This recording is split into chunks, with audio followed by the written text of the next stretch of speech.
because I think London has changed over the last 33 years since I was in Camden. In many ways, it's changed for the better. But I think back to the time when you would have found me knocking around in the streets of North London on my bike, and I think to the way things have changed for my own children today. We used to do all kinds of things on the streets of North London that now seem impossible or unwise. And we used to park wherever we wanted, and we used to walk to school without any thought that we might be abducted or we might be at risk. We used to take our big 2p or 2d, I think it might be, 2d coins to Mr. Whippy and buy a flake, Mr. Whippy and a flake, and it never occurred to us that we were transgressing the code against obesity, and indeed, an obese child was something of a rarity and a curiosity in those days. And I'll tell you something else very striking about what it was like to be a kid in those days and the difference between today and now, today and then.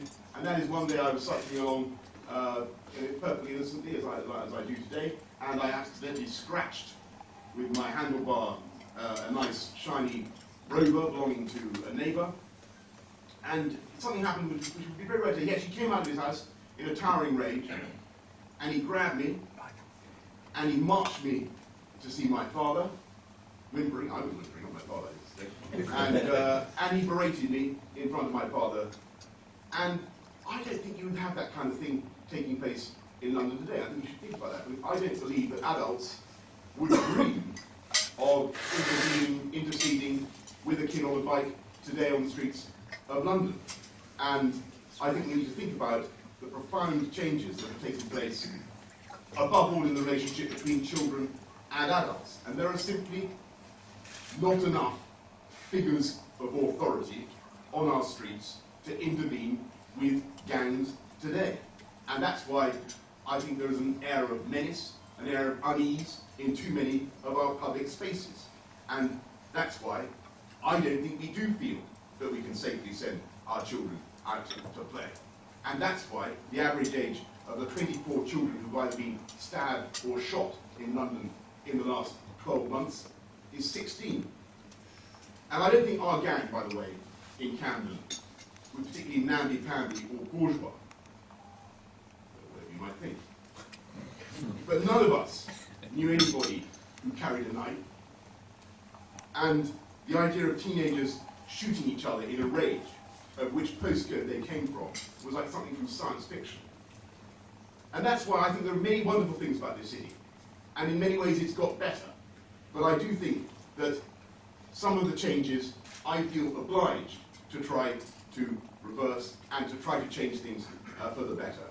Above all, I want to give Londoners that sense of security that I think they have lost and we have lost. And there are things that the mayor can do and that the current incumbent is not doing. And I think particularly about tackling problems in the police service, problems of political correctness in, to use a canned phrase, that are preventing us getting huge numbers of operatives out on the streets in the way they do in New York, and creating a sense of tranquility and security on the streets, and reassuring people. We've had an 80% increase in police funding and only a 20% increase in manpower. We could do far better. The police often deny this, but we could do far better in getting police out on the street and reassuring people about their neighbourhood. We could do far better in creating an atmosphere of tranquility and security at suburban station platforms. And I would like to see more people in uniform at suburban station platforms, reassuring people that they will not be mugged. Very often the apprehension is worse than the crime, the crime statistics themselves, but we need to cure our society of that apprehension. And I believe that's a fundamental job of the mayor. And I want to do it on the buses. I think it's tragic. The London buses are wonderful. I love the bus bonanza that's going on around London. I think we should support the buses. But I think it's sad that too many people are deterred from getting on the buses because of what might happen on the top deck, and they might be trapped with a load of rowdy kids. And I want to make sure that if some children, a tiny minority, do abuse their privilege of free travel, then we crack down and we take away that privilege for good, if they're caught. And by the way, I think that I yesterday announced a plan, which I think is a good idea, that we could install real-time CCTV on buses so that the police can look at a bus where a code red has been called, you know what I mean by code red when the bus driver panics and decides he can't control the situation. It is possible now with the technology for the police to look at the bus that has sounded the alert and see how bad the situation is, and then to go to intercept the miscreants at the next stop. And I think we should introduce that at least as a trial. I think it is very, very sad that bus crimes has gone up 3.4%, and I mean to do something about it. And I don't mean to be complacent about this. I do fear that there is an element of complacency in the current administration. I bang on about security so much, and I stress it so much, because I believe security is the essential foundation of a society of opportunity. Because if you don't have security for everybody in London, then opportunity is going to be restricted to a minority. And if you don't have security, then people won't invest. People won't invest in their businesses, they won't buy houses in deprived areas, in run-down neighbourhoods, and I think it's the prime job of the Mayor of London to give people that sense of security so that they have the confidence to take advantage of London's many opportunities. And the Mayor can help them with housing, above all with housing. And I don't mean to go on with the current work of some of the planners in London who I think are ready to, not perhaps the most beautiful structures, and I would like to see a return to family-sized dwellings in the suburbs of London and not the imposition of rabbit hutch high-rises in people's backyards in a way that I think will be not loved by posterity, not be restored, not conserved, not improved in 50 or 100 years' time.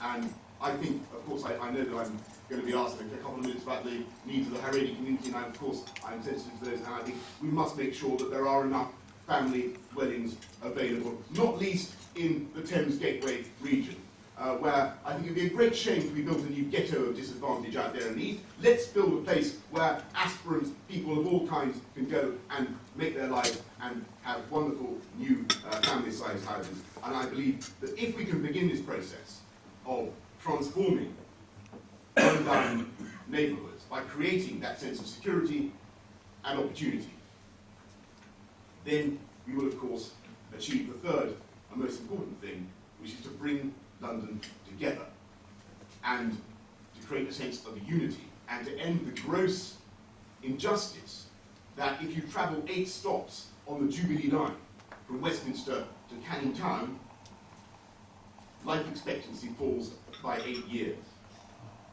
And I think it is the job of the Mayor to use his bully pulpit to point out those inequalities.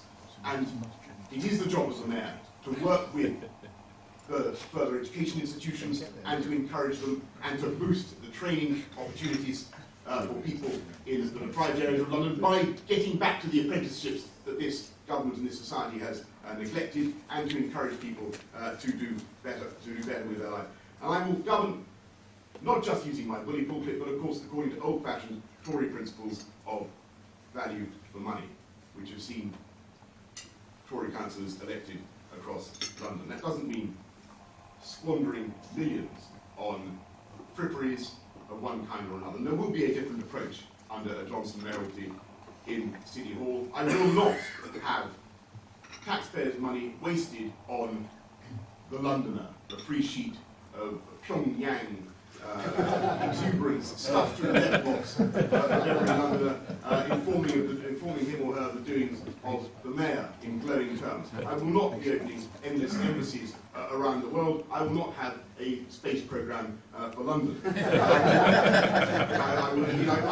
will be cancelling the space programme for London as soon as we have set the currency company into orbit. I will not do deals with Venezuelan autocrats of one kind or another, and above all, I will not try to solve the problems of the world from City Hall. As Adrian indicated, I have for a long time been a passionate supporter of Israel, but I don't think I can use City Hall as a crucible for international diplomacy. I want to run City Hall my way, and that means celebrating diversity but not fomenting difference. I'm very, very proud of my Jewish ancestry, but I'm very, very proud of my Turkish ancestry. And I'm proud of my Russian ancestry and my